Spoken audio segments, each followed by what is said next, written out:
The Sacramento Kings have been one of the most fun teams to watch lately, and a big reason why that's the case is due to their young gun rookie, Tyrese Haliburton. Haliburton, who was projected to be a top 7 or so pick in the 2020 NBA draft, slipped to the Kings all the way down at number 12, and the decision to scoop him up has been one of the best things the Kings have done in a while.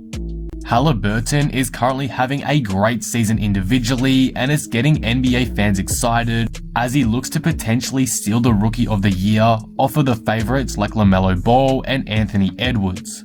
So, how good is he actually? Is Tyrese Haliburton actually a young stud developing right in front of our eyes? I'll be going over that in today's video, as well as looking at his short NBA career so far, his strengths and weaknesses, what I think he can achieve in the NBA, and his NBA comparison. Before we start, if you're new here and enjoy the video, be sure to subscribe. For more NBA content like this, I'm trying to hit 16,000 subscribers by February, so all support would be greatly appreciated. Anyway, with that all being said, let's talk about Tyrese Haliburton. Tyrese Haliburton is 9 games into his NBA career as of when recording this video, and he's putting up some solid numbers for a rookie, dropping 12 points a night and over 5 assists in 28 minutes of action per game. He's also shooting incredibly well, having splits of 52, 50, and 81, which is insane considering his lack of experience at the NBA level. Haliburton has transitioned into the NBA amazingly, probably the best out of any player in this class, and his confidence because of it is on an absurd level. He's knocking down shots from multiple feet behind the 3-point line at times. To prove how great of a rookie he has been early on, Haliburton is currently a top rookie in almost all major statistical categories. As of when writing this, he's 3rd in points per game behind only Lamelo Ball and Anthony Edwards, is comfortably 2nd in assists behind only Lamelo Ball again, is 2nd in steals per game, and also is the most efficient shooting rookie, 3rd in field goal percentage, 1st in 3-point percentage, and 1st in true shooting percentage. So far, Haliburton has displayed excellent playmaking and floor spacing ability, as well as some solid defensive instincts, and has already had a huge impact in the league, even as just a rookie. As of the 8th of January 2021, Haliburton leads the entire NBA in offensive rating, proving just how much he matters to the Kings and the value he is providing for them already. But let's not just look on the surface here with stats, let's go a bit more in depth into his game. What are the strengths and weaknesses of Tyrese Haliburton? Let's start with his strengths. The biggest strength of Haliburton's game, arguably, is his playmaking. This is evident from his 5+ assists per game, but if you watch back the tape, you will see just how quality his dimes are. Some of the passes he makes are very difficult, and there's only a small group of NBA players that can consistently make those passes work. It really demonstrates how high of an IQ Haliburton has when it comes to the game of basketball. Haliburton's playmaking has led to many advantages for his teammates too. Before the season started, I brought up a couple times that De'Aaron Fox and Tyrese Haliburton could be a great backcourt pairing as their game styles look to bounce off each other really well on paper. So far, that's been exactly the case.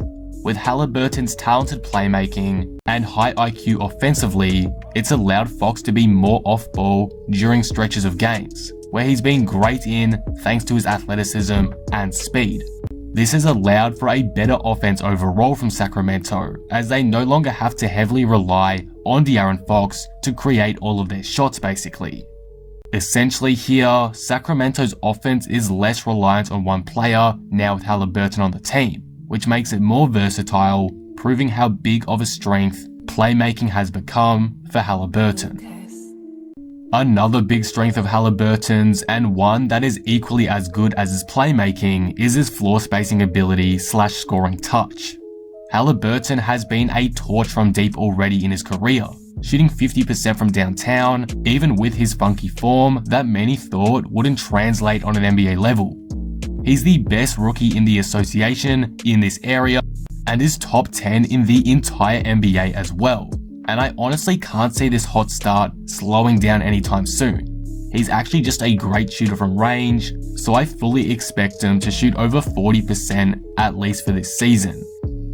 But like any other NBA player, Tyrese Haliburton has weaknesses, though I will admit there aren't any major glaring ones like other rookies notably have. Anyway, what are they? One apparent weakness of Haliburton's is his strength. Haliburton doesn't have a lot of muscle, so at times on defense he can be a liability against bigger, stronger wing players and becomes a negative on that end. I won't say his whole defense is a weakness, as his mobility and quickness allows him to keep up with quicker players and gives him the chance to shut off passing lanes, evident by his steals per game, but if he wants to maximize his defensive potential, he'll need to add kegs of muscle onto his frame. The lack of strength hurts him offensively too. He can't take a lot of contact while driving, so that's limiting his offensive game a bit, so again, some more muscle will benefit him largely. So those are the strengths and weaknesses of Tyrese Haliburton. Many scouting reports claimed a weakness of his was his jump shot, but obviously we've seen how that's translated to the NBA just fine. So I've got just that one big weakness for him today. Now, what can Tyrese Haliburton accomplish whilst he's in the NBA? Haliburton, first of all, is a great chance for the Rookie of the Year this season. He's putting up some of the best numbers for a rookie right now, and out of any rookie currently, is making by far the most on-court impact. The Kings are a completely different team with him out there in a good way. His playmaking and floor spacing abilities make him so important to their system and team success. So in terms of value and impact, Haliburton has to be leading the Rookie of the Year race thus far. As we all know though, the Rookie of the Year is mainly about stats, and though Haliburton is posting good numbers, there are players around him with more hype and slightly better numbers than him. So at this point, I'd say Haliburton will finish top 3 for the Rookie of the Year award, but I think he may just miss out on actually winning it. That can change of course, but as of right now, I wouldn't hand it to him, though he's up there for sure. As for the rest of his career, I'll make some vague predictions. I think Haliburton can be an all-star during his career, and maybe a borderline all-NBA player, but the biggest thing I think he has potential to do is take Sacramento to the playoffs alongside De'Aaron Fox. That duo is amazing together. They benefit off each other so much, so I really think they can do something slightly memorable together in their tenure with each other. But yeah, Rookie of the Year finalist, All-Star one day, and maybe an All-NBA selection or two is eventually what I can see out of Haliburton. Obviously, it's very early on in his career, so I'm being vague for a reason. I don't want to jump to crazy conclusions or anything, but in Haliburton's opening 10 games or so, he's been extremely promising as a young player. Finally now, let's take a look at Tyrese's NBA comparison. With his playmaking ability, I do see a lot of Lonzo Ball in him. They both have great IQ offensively, and both have strange shooting forms, though Haliburton's has translated a lot better than Lonzo Ball's has. Haliburton also reminds me of Dante Exum, or the potential Exum had to be before he got all those injuries. They have a similar frame and skill set, so that's where that comparison comes from. Let me know in the comments below if you agree with those comparisons. I think they're fairly accurate, but if you believe Haliburton reminds you of someone else, be sure to let me know. Overall, this is how good Haliburton is to me. With his top tier playmaking and shooting ability, he's instantly made an impact on the NBA level. He's an essential part of the Kings team, and without him, they tend to play at a different level. It's just how important he is already. However, Haliburton does need to bulk up a bit if he wants to maximize his offensive and defensive potential, as he's not able to take contact yet near the basket and is limited on who he can guard defensively. This will improve with time though, so at this stage, he's looking like a top talent for years to come. Sacramento historically aren't a great drafting franchise, but they did an amazing job in 2020 with the selection of Haliburton. They recognized the steal potential he had down at number 12, and since, they've proved to everyone how big of a mistake they may have made by letting him slip down. Haliburton is on track to be a serious candidate for the Rookie of the Year this year, and I wouldn't be surprised honestly if he got it.